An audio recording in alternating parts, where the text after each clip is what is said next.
नमस्ते, म विकी पुलामी। अहिले म सेराटन होटलमा छु जहाँ NRNANCC 21-23 को महाधिवेशनको यो शपथ ग्रहण कार्यक्रम, उद्घाटन कार्यक्रम लगायतका कार्यक्रमहरू भइरहेको छ र यो कार्यक्रम चल्दै गर्दा बिहानदेखि भएको गतिविधिबारे हामीलाई थाहा छैन। तर कार्यक्रमको अन्तिममा आजको कार्यक्रमको अन्तिममा विभिन्न किसिमको विवादहरू चर्के। त्यो विवाद एकैछिन चर्किँदा साथीभाइहरूले विशेष गरी यो एजिएममा सहभागी भएका साथीहरूले आफ्नो फेसबुकबाट लाइभ गरेका थिए। भन्नुको अर्थ त्यहाँबाट विभिन्न जतिजनाले पनि उहाँहरूसँग साथी हुनुहुन्छ र नेपालीहरूलाई के मेसेज गयो त, उहाँहरूले के बुझ्नु भयो त, उहाँहरूले देख्नु भएको कुरामा फ्याक्टनेस छ कि छैन भन्ने बारे मैले यसै एजिएममा सहभागी हुनुभएका हाम्रा सामाजिक अभियन्ता, एनआरएनका अभियन्ताहरू र प्रत्यक्षदर्शीहरूसँग प्रत्यक्ष कुराकानी मैले लिएर आएको छु। कृपया यो हेरेर तपाईँले बुझ्न सक्नुहुनेछ वास्तवमा के भएको थियो भनेर।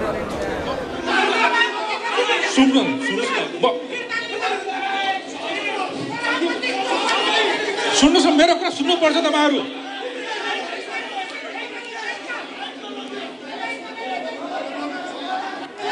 मेरो कुरा सुन्नुहोस्, मेरो कुरा सुन्नुहोस् तपाईहरु।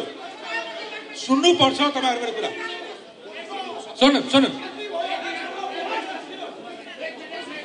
सुन्नुहोस् कुनै हामीले सुन्नुहोस् तपाईहरु, मैले के भन्दैछु भने तपाईहरु सुन्नुपर्छ पहिला।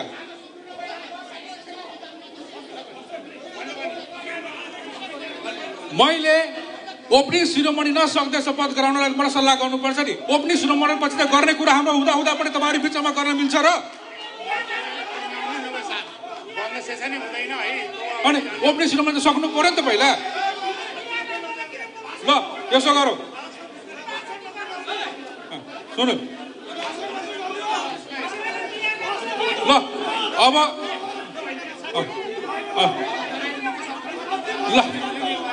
ल अब सबै सुरु हुन्छ। तपाईहरु प्रक्रियामा जानुस् क्या? तपाईहरु निवर्तमान उपाध्यक्ष तथा आजको यस 10th एजिएमको कन्भेनर हुनुहुन्छ बिआर लामाजी। आज जे पनि भयो होइन, जस्तो बिहानदेखिको आज अहिलेको समयसम्म जे जस्तो पनि भयो होइन, विभिन्न घटना पनि देखियो, त्यसको बारेमा अलिकति बताइदिनुहोस्। होइन, हामी चाहिँ नि एजिएम स्मुथली नै चलेको हो होइन। तपाईको उपस्थिति पनि राम्रो थियो। यो पहिलो ऐतिहासिक कार्यक्रम हो कि यति ठुलो सङ्ख्यामा उपस्थिति चाहिँ यो पहिलोचोटि भएको हो। यो चाहिँ ऐतिहासिकै नै हो उपस्थितिको यसमा पनि। तर हाम्रो के हो भन्दाखेरि हामीसँग समय धेरै गइसकेको र नयाँ कार्य समितिले चाहिँ सफल गर्नलाई समय अभाव हुने देखिएकोले हामीले बिचमा गर्नु पर्यो होइन। त्यसमा चाहिँ केही साथीहरूको असहमति भयो, त्यस कारणले त्यस्तो चाहिँ धेरै समयसम्म चाहिँ सरेन। यो पहिलो प्र्याक्टिस पनि होइन है, यो पहिलो प्र्याक्टिस होइन। किनभने म महासचिव जित्दै गर्दाखेरि मेरील्यान्डमा भएको एजिएममा पनि, त्यो एजिएम पनि तपाईँको बन्द सत्र उद्घाटन सत्र सकिने बित्तिकै नयाँ आउने कार्य समितिले चाहिँ ओथ खाएको थियो र ओथ खाएर अगाडि बढेको थियो। निश्चित हामीले चाहिँ नयाँ कार्य समितिले ओथ खाएर अब अगाडि बढिसकेको छ। अब बन्द सत्र सायद सुरु गर्नुहुन्छ होला नयाँ कार्य समितिले। हामीसँग समय चाहिँ धेरै थोरै छ, 3-4 घन्टा बाँकी छ। यो समग्रमा भन्नुपर्दा चाहिँ सफल भएको छ, राम्रो भएको छ।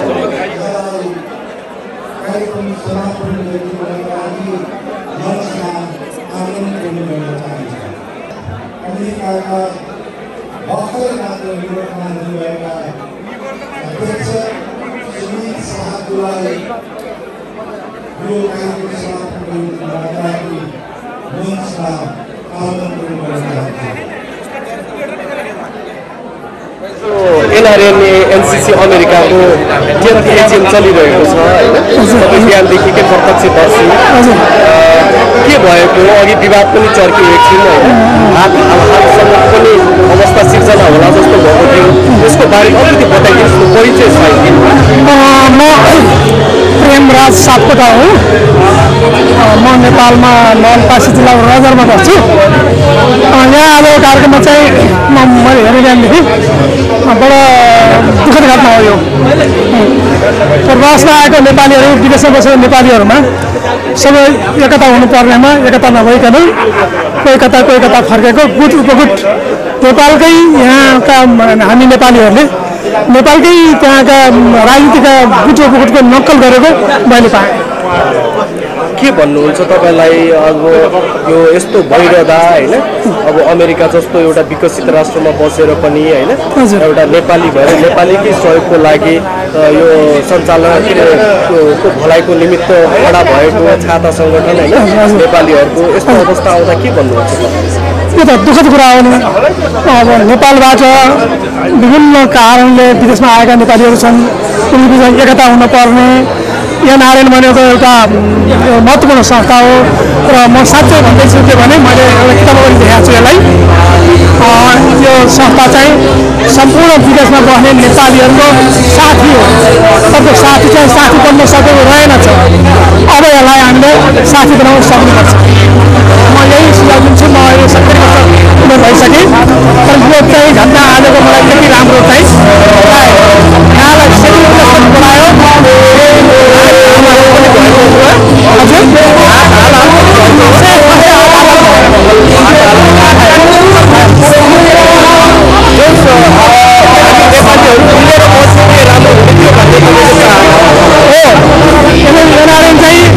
हामी सम्पूर्ण नेपालीको साथी बन्न पर्ने थियो, अझै बढेको रहेनछ। यसलाई चाहिँ अब बढाउनु पर्छ भन्ने मेरो मान्नु छ। धन्यवाद।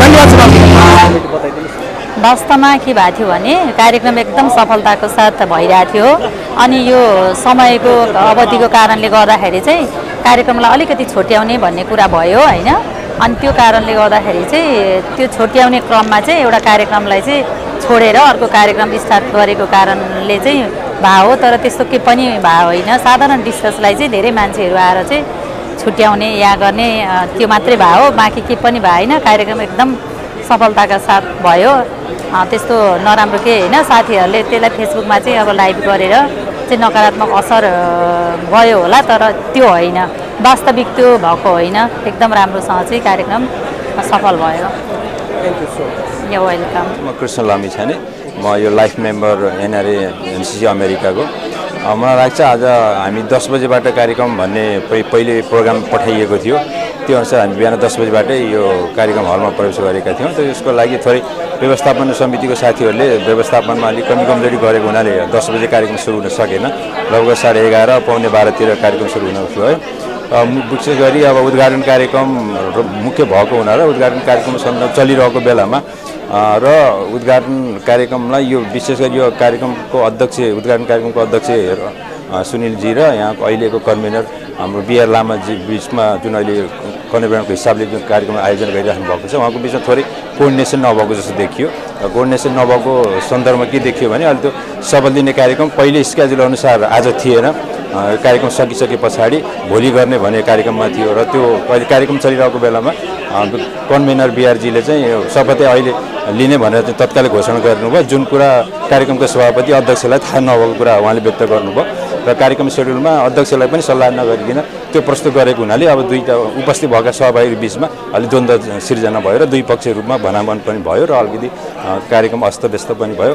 बाहिर हेर्ने हिसाबले पनि नराम्रो देखियो। तर हामीले बाहिरी एउटा यस एनआरएनको लाइफ मेम्बरको हिसाबले हामीले सरस्वती हेर्दाखेरि यो आयोजक टिमहरूको बिचमा सल्लाह नभएको, कोअर्डिनेसन नभएको, कन्भेनर र आयोजक कमिटीको बिचमा पनि सल्लाह नभएको र त्यस पछाडि कार्यक्रम सञ्चालन गर्ने सन्दर्भमा पनि यो उद्घाटन कार्यक्रमलाई बढी लम्ब्याउने, बढी वक्ताहरू राख्ने, त्यसले गर्दा आज मुख्य गरी यो वार्षिक साधारण सभामा अहिलेसम्म विगतको 2 वर्षको कार्यक्रमको समीक्षा गर्नुपर्ने, कमी-कमजोरी के छ त्यसलाई औल्याउँदै अब आगामी त्यसको कमी-कमजोरी सुधार गर्दै आगामी कार्यक्रम कसरी जाने भन्ने विषयमा केन्द्रित रहेर छलफल गर्नुपर्ने भन्नमा नपुग्दैखेरि नै उद्घाटन कार्यक्रममा बढी वक्ताहरू राखेर यो संवैधानिक हिसाबले कमी-कमजोरी दिएको हुनाले विवाद सिर्जना भएको देखियो। अब मलाई लाग्छ अब यो उद्घाटन कार्यक्रम सकिसके पछाडि यो एनआरएनको विधान सम्बन्धी छलफल होला, निर्वाचनको प्रक्रियाको बारेमा छलफल होला भन्ने चाहिँ हाम्रो आश हो। अब अहिलेको यो अस्तव्यस्तको हिसाबले धेरैजसो साथीहरू अलिक फ्रस्ट्रेसन भएको देखिएको छ। एनआरएनको यो अमेरिकाका यत्रो विद्वत साथीहरू उपस्थित भएको ठाउँमा अब कार्यक्रम अलि अस्तव्यस्त भद्दा अब नैतिक हिसाबले पनि त्यति राम्रो देखिएन। यसले चाहिँ अन्तर्राष्ट्रिय हिसाबले पनि छवि बिग्रिएको जस्तो हाम्रो मलाई चाहिँ व्यक्तिगत रूपमा त्यो महसुस भएको छ। हजुर नमस्कार।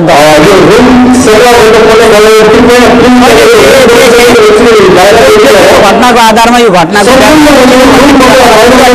छैन तर के भने नेपाली हामीले सानो भए पनि एउटा इन्भाइरोमेन्ट अलिकति बिग्रेको जस्तो देखियो। तर म के देख्दैछु भने अहिले हामीले जुन यो 20-30 वर्षमा हाम्रो छोटो समयमा नेपालीहरूको चाहिँ एउटा ठुलो सङ्ख्या यहाँ उपस्थित छ, यसलाई व्यवस्थित गरेर एउटा नेपाली भाषा संस्कृति र हाम्रो कल्चरलाई चाहिँ बचाएर राख्ने काम गर्नको लागि यही पुस्ता जिम्मेवार छ, अर्को पुस्ताले गर्न सक्दैन। त्यसकारण कसैको नाक हेरेर, कसैको चाहिँ के अरे कोट हेरेर, कसैको अनुहार हेरेर आज पनि त्यहाँ भन्दै हुने साथीहरूले त्यो धारणा नबनाइकन यो काम आगामी 10 वर्षभित्र एउटा राइट ट्र्याकमा लैजाने काम हामी नेपालीहरूको यो पुस्ताको हो, हाम्रो काम हो यो। त्यसबाहेक उनीहरूले यी साना मतभेदहरू छन् भने त्यसलाई हटाएर विजयी साथीहरूले र पराजित भन्दा पनि उपविजेता साथीहरूले चाहिँ सहयोग गरेर अर्को जो विजय हुने अभिलाषा राखेर काम गर्नुभयो भने हामी अभिष्टमा पुग्छौँ। धेरैभन्दा धेरै नेपालीहरू जोडिनुपर्ने ठाउँ छ, आवश्यकता छ र सम्भावनाहरू पनि छ। त्यसकारण म चाहिँ निराशावादी छैन। मेरो विचारमा त हेर्नुहोस्, जो के काम गरेर कहिले तल माथि हुन्छ होइन, भएकै कुरा कसैलाई चित्त बुझेको हुन्छ, कसैलाई चित्त बुझेको हुँदैन होइन। खास चाहिँ यहाँ के भने अब यो अनुसार चाहिँ पहिला चाहिँ एजिमको कामहरू सबै सिद्ध्याएपछि मात्रै ओठ लिन्छ भनिन्छ होइन। अब अहिले चाहिँ पहिला ओठ लिनु, ओठ 10 बजेपछि हुँदाखेरि यहाँ लिनु हुँदैन होइन। चाँडै लिएर सिद्ध्याएको मात्रै गडबड भयो, खास त्यति कुरा केही होइन। हेर्दाखेरि डरलाग्ने जस्तो लाग्यो सबैलाई होइन, हो हल्ला होइन, तर त्यतिको होइन। तपाईँहरू पिर नमान्नुहोस् होइन, एकछिनमा सिद्ध्यो। त हामी नेपालीहरू सहनशीलतामा त्यो छौँ होइन। एकछिन त एउटा कुरामा जहाँ पनि एउटा घरमा पनि होइन एउटा खाली घाग्रे ट्याङटाङ हुन्छ भने अब एउटा यो कुरा, तर यसमा ठुलो खालि के यो ओठ चाहिँ पछि लियोस् भन्ने हिसाब थियो। अब पछि त अब पछि भनेपछि ढिलाइ भयो होइन। त्यस कारण अहिले लिँदाखेरि त्यति खास कार्यक्रम सामसुम धेरै भयो, राम्रै भयो। यो विवाद चाहिँ खास यो शपथ ग्रहण कार्यक्रमको लागि विवाद थियो। यो शपथ ग्रहण कार्यक्रम चाहिँ पछि राख्नुपर्छ र अगाडि राख्नुपर्छ भन्ने बारेमा चाहिँ विवाद भएको कारणबाट चाहिँ यो अलिकति माहौल अलिकति खलबलेको हो। हात हालाले चाहिँ भएको अवस्था चाहिँ होइन, विवाद साधन कक्षभित्र अलिकति विवाद चाहिँ भएको हात हारा चाहिँ भएको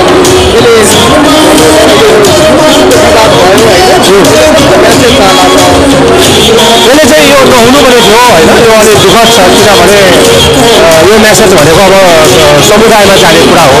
सकेसम्म संस्थाभित्रै अलिकति मिलाएर आएको भए साथी विवाद हुन थियो।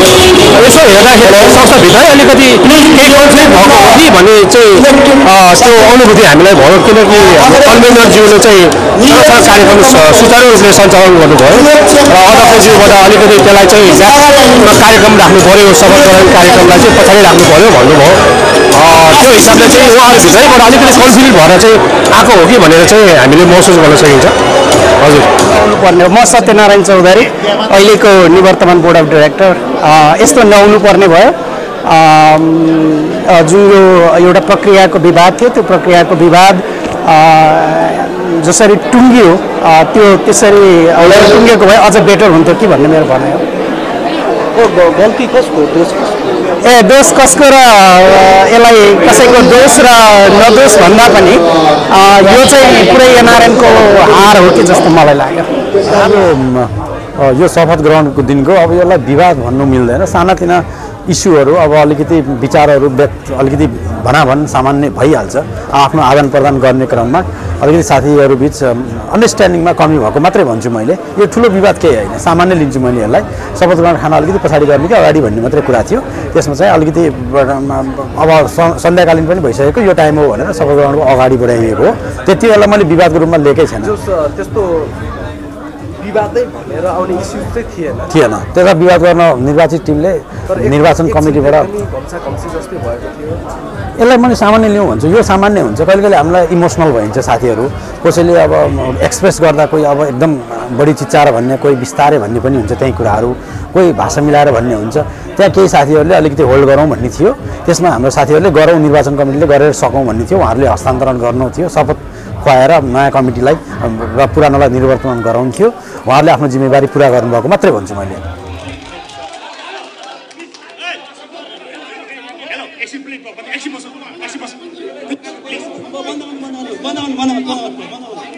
प्लिज